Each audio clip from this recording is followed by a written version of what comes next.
I really believe in strong foundations. When we have a strong foundation, regardless of whatever happens, when the wind and the storm comes, you can remain unshakable.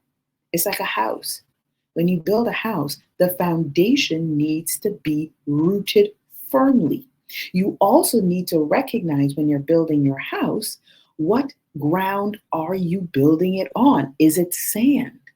Is it up on a rock? Is it on a mountain? You have to know the terrain that you are building your foundation on. Similarly, to your leadership style, it is necessary, essential to recognize the foundation that you are building your leadership styles on so you can be effective.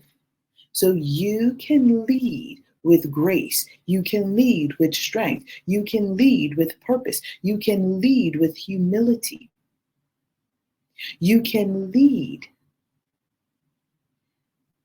in your power.